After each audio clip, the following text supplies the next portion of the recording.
Hello guys and welcome to the video lesson number 1 for our week number 10. Um, I hope everything is going well. We're already in a very neurologic week. We have only 5 more weeks to go. And well, hopefully by this time I had already talked to you about some of the characteristics of the final assignment, the event, or the way that we're going to do it in this way that has to do with some additional things, and it's going to have, of course, different logistics, right? We're almost done also with the periods. We're missing, I think, 4. Really don't remember right now, but I think it's like 4 or 5 of them, and we're wrapping up the courses. So please take everything into account. We have a couple of things still missing. Let's say, big assignments, or let's say components of the pedagogical agreement. So we still have the event, of course, and we have the second test. Okay, so take all that into account so you can program yourself and sort of schedule certain things that you have pending. Okay, well guys, I would like to share with you a poem today, but this one is going to have something really specific, and is that is going to be part of the assignment that we're going to be doing this week. Okay, so please take it into account. We're going to pay attention to it, because later on I'll tell you exactly like what is it that you have to do. Okay, so attention to it. This time this is by Sor Juana Inés de la Cruz. This is a fragment of a poem. I'm going to read. It's a longer one. This has like 65 verses, I think. But I'm going to read with you only a couple. Okay, so this is part of her lyrical poetry, and of a particular, let's say, way of poem configuration, that it's called redondillas. Anyways, so this doesn't have a particular name, but starts with this that is pretty well known. Hombres necios que acusáis a la mujer sin razón, sin ver que sois la ocasión de lo mismo que culpáis. Si con ansia sin igual solicitáis su desdén, ¿por qué queréis que obren bien si las insistáis al mal? Combatís su resistencia y luego, con gravedad, decís que fue liviandad lo que hizo la diligencia. Let me see, this one over here.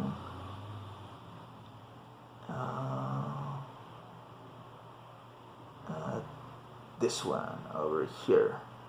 ¿Cuál mayor culpa ha tenido en una pasión errada, el que cae de rogada o el que ruega decaído? ¿O cuál es más de culpar, aunque cualquier mal haga, la que peca por la paga o el que paga por pecar?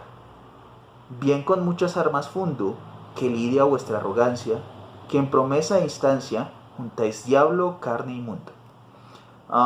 This may be a little bit strange, because I skipped some of the verses over here, some of the stanzas actually, because as I mentioned, it's much of a longer poem.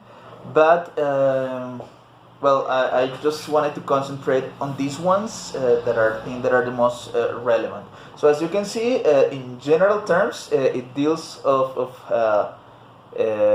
let's say, this not really positive characteristic that she suffered back then, and that still many women suffer nowadays, in terms of being, let's say, never enough. No, so if they are a little bit libertarian, I think it is the word, and maybe loose on the traditional perception of moral, they are accused somehow of being morally relaxed, of being even sometimes immoral, of being easy somehow, right? But then if they go to the other extreme, if they are too formal, or if they are too somehow if they are somehow just too serious or maybe not really willing to socialize, so they are also criticized because of that. There's even a very interesting stanza over here, I'll read it one more time, that deals specifically with prostitution, right? It says, o cuál es más de culpar, aunque cualquiera mal haga, la que peca por la paga o el que paga por pecar. So there is like a question over there, right? That is rhetorical, right? Because he's basically saying, so who is more of a sinner, no? A prostitute, a sexual worker, somebody who sins for this action of exchanging sexual services, if we can call it that way, instead of money, in exchange of money, or maybe is more of a sinner the person who pays, right? Of course, we're dealing with a really old dilemma over here, and it is amazing that it was specifically a woman, and a woman who was a nun, right? She's a religious woman, as you can see, and well, probably you have listened about her before. Who questions this thing, and somebody who is in contact with the church, with the Catholic Church, right? So that makes it like, let's say, doubly interesting, or even more somehow questionable at some point, or worthy of analysis, right? Okay, guys. Please take into account that poem. I will explain that when we're dealing with the assignment explanation. But it's important that you know about it. Okay. Very well. Let's go, please, guys, if you're so kind, to the slide number 128. And here we're going to be talking about the Victorian period. Okay, so this, as you can see, had its place or happened in England at about 1832 or 1901, more or less. That is like the time span in which this situation let's say happened, or this period reached its most important or noticeable moment.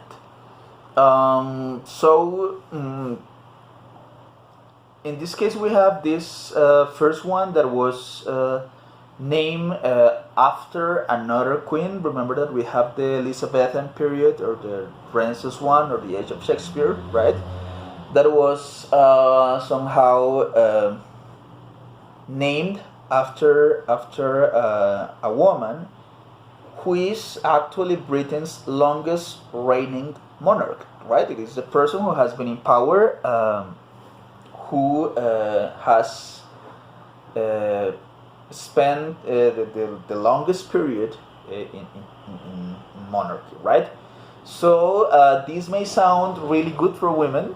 Yes, let's say that to have a woman who is able, like, to stay in a place of power, and besides to last in there, right? Like to have this social longevity in the power. Well, it sounds good, and definitely it might have been good somehow, right? For many reasons, for women's visibility, for having somebody in power, etc. But of course, it also had its down things that were not few, right? You can imagine that a woman who is in power is somehow attacked on all sides. Yes, think about the present, how common or uncommon is that a woman has an administrative position. Still, well, we have many, thankfully, and many who do an excellent job. But back then, well, it was almost inconceivable, no? Because women, even though we have been like advancing in the concept throughout ages, right? And every time it is getting a little bit better, well, still it was, let's say that the role of women was deemed inferior, not really the same level of capacity with with male counterparts, etc. Right? Um, there was conspiracies all the time, like in order to try to make her lose her power. Not only because of their condition as a woman, that was of course one of the main things, but also just simply because she was a monarch, and monarchs are all the time, in risk of assassination, of conspiracy, of discrediting, of different things, right? Um, so, well, that was one thing, and this took Victoria and her advisors, and even future Victorias and future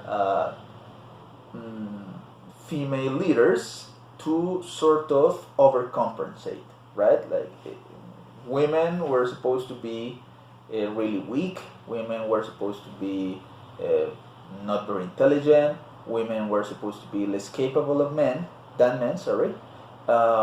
So this, I think, made Victoria overcompensate on her strictness of applying an iron fist somehow into her decisions, of being more aggressive, of being more somehow strict, and let's say making decisions that were not necessarily reversible, and displaying her power every time it was possible, right? Because showing the power somehow was a way to guarantee or to demonstrate that she was the right person for the job. So we arrive into this period, yes, with this monarch, with these special conditions that I have just mentioned,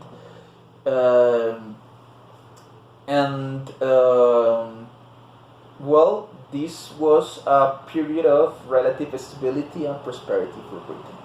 But you have to be really aware that normally prosperity is not general prosperity, right? Prosperity is usually for some, yes, not for everybody, for some, and usually it is for a few, right? Not necessarily for everybody. At least let's say that this condition or this prosperity procured the conditions to have a little bit of a medium class. Yes, let's say that in the previous periods you were either really really poor or tremendously wealthy, right? And let's say that the middle class could be administrative positions, people who work for the government or something like that, that were not really kings themselves, but they have a good level of economic prosperity. Well, in this case we have this, but as I mentioned before, it was not for everybody. The prosperity was not generalized. The wealth and the production of richness was focused, as usually happens, in a particular segment of society. Well, here we have that because of this, we have a British society that was extremely class conscious. Yes, they were pretty aware to which segment of the society they belonged, or they wanted to belong, or they pretended to belong. Right? So there was this pretty conscious, let's say, separation of classes. Right? You were either rich and you were expected to have a certain behavior and to relate or to socialize with people of your own kind, and if you were able to even be in contact with people from the government, from royalty somehow, well, great. But what you were not expected to do was to have contact with people of less economic income, or who lived in, let's say, not good conditions. Bottom line, poor people, or people who were not as wealthy as you were, right? So that was pretty evident. right? You try to communicate your social class, if you were, let's say, proud of it, by different things: dress code, the way you spoke, things you ate, the materials you read, the places you visited for entertainment, such as clubs or pubs or restaurants, etc. Right? Everything had this intention of communicating your social class, right? Now, I am talking about, of course, people who were, let's say, on the high levels of society. Now, for people in the other side, there were also ways to, let's say, exalt or somehow identify their social class, right? So we have that from this period, we have very characteristic, uniforms, for example, for the domestic services. Yes, people who clean the house, people who somehow were the help, right? Well, they were highlighted by using this. Of course, if you spoke with a particular accent, using a determined type of words, well, all these different things made you evidently like part of a certain segment of society. Now, not everything was, let's say, bad, right? Because this description that I have just mentioned sounds and actually was segregated, right? It sounds like segregation, like you are there, I am here, and we are all in different places, right? Well, this custom or this habit or this social assumption that they were doing actually promoted as well that in literature there was something important, such as the realistic portrayals of the common people. Yes? So, if we take a look at some of the literary works of the previous periods, poverty was probably idealized or sometimes hidden, or even if there was oppression, if there were slaves or things like that, they were depicted normally as, hiding some of the most scandalous characteristics. Sometimes they were portrayed as happy people. Sometimes, let's say, the most gross things were omitted, right? Well, in here, literature started portraying, in most of the cases, the realistic image of the common people, especially, right? Why was that? In order to promote social change. It was like a way to show bad conditions, to show limitations and things like that. So we will see how many of the poor people of the time was portrayed as being dirty, as being somehow unhealthy, as being sick, and being descriptive about those sicknesses. Let's say we have an environment in which the common street is muddy, is full of smoke, or sometimes there are bad smells, bad scents, and well, all these different things, right? Now, most of the cases, as I mentioned, the spirit of such realistic description is to show the reader, like, hey, this is the way real people live. We need to do something about it. Like, they don't deserve to live in that way, and you as a reader, you can promote or try to do something, anything that's in your hands, to make these people live in a better way. So these portrayals of society was somehow mentioned in that way. Even you will see that certain works, even people of the high levels of society, right?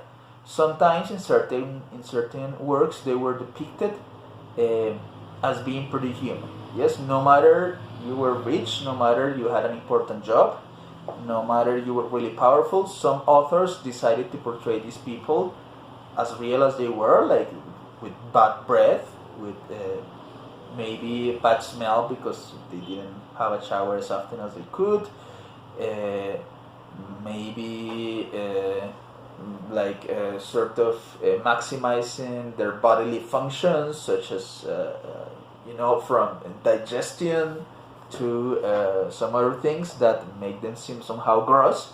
But this was also for somehow making them more realistic. Like, even if you are a human, if you're a rich person, you still have the same problems and the same gross things that the rest of the people have, right?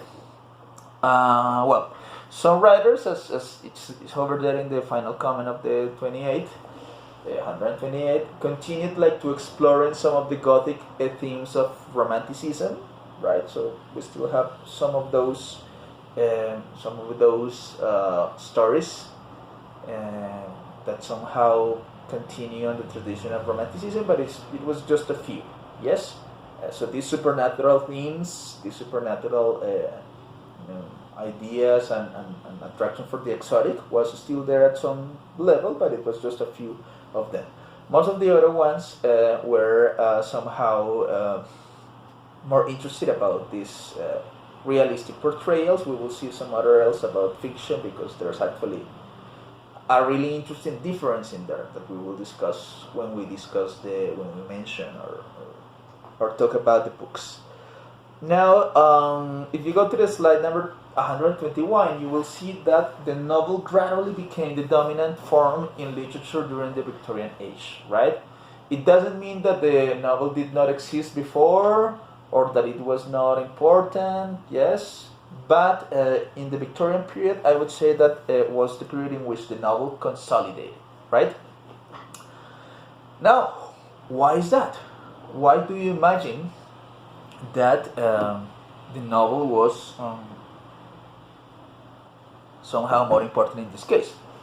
I'm thinking about in different ways, yes? So normally a novel is longer. Normally the novel has more time, more pages to develop a character, to make it more profound, to mention more things about the environment, about the setting. Well, lots of different things, right?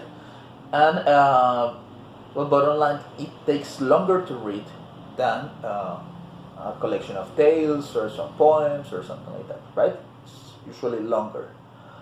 So why is that? Well, there may be many reasons. The printing press that we mentioned before helped somehow developing cheaper and quicker ways to produce massive literature, like in this case, the novel. So that's one thing. There were, of course, more stories to tell. Let's say more. If you wanted to mention certain things about the problematic of the time, so you probably required more pages. You probably required more explanation, historical backgrounds, etc. Right?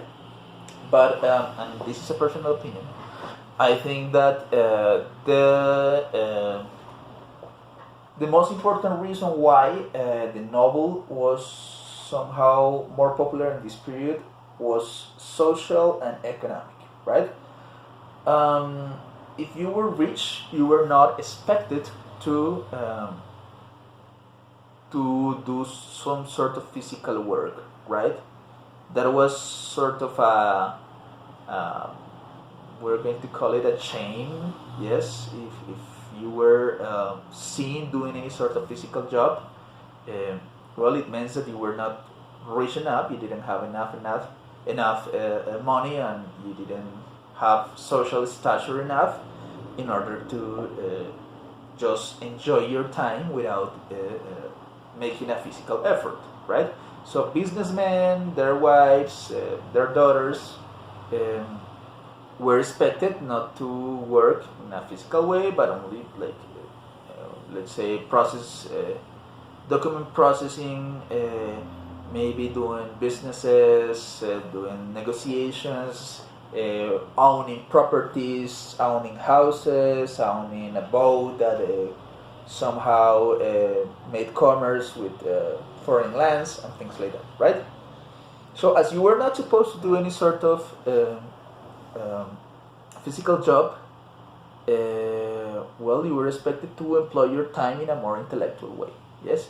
And what better way to do that than reading a novel, you know, occupying your time into reading, into somehow entertaining that way that was nurturing your intellect, etc. Right? So this was a matter of status, and of course, when this middle class started like growing up, and probably they were not as rich as they pretended to,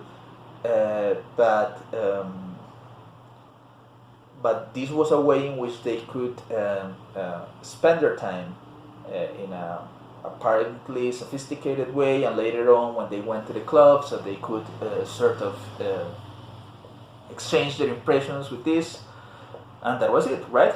Also, it helped, of course, education somehow, yes, so people who had access to these teachers, either private or they were able to go to a particular educational center, things like that, well, they could practice somehow their reading skills and their perception skills and many of the other ones related to a specific subjects such as biology or geography by reading all these different novels, right? So as you can see, like we cannot mention one specific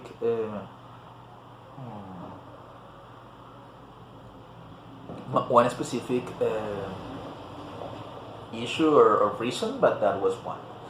And well, as I mentioned before, the literature started becoming or addressing the attention towards social problems, yes, towards the consolidation of democracy in the middle of royalty, yes, because there still existed, and actually nowadays still exist, royalty and kings and queens and princes and barons and stuff. But the idea was to sort of have this interest for promoting all this. And it's interesting that the writers finally have readers who were in high levels of society, but that was possibly also what gave some sort of resonance, yes, because many of them didn't want to lose their lifestyle and they would criticize it or somehow. For some others, it was like something playful, something like, oh, this is so interesting, so exotic. I am reading about the lives of poor people, right? That was entertainment. But for many others, who actually had the power and positions and jobs and money, well, this was also a way to promote social change. So between all those readers, the casual, the exotic, and the motivated, the final ones, well, somehow literature made an impact in their lives, and this desire to make a more somehow equal society, right? Okay guys, so we're going to leave it like that for this video. Thanks a lot. See you on the second part. Bye bye.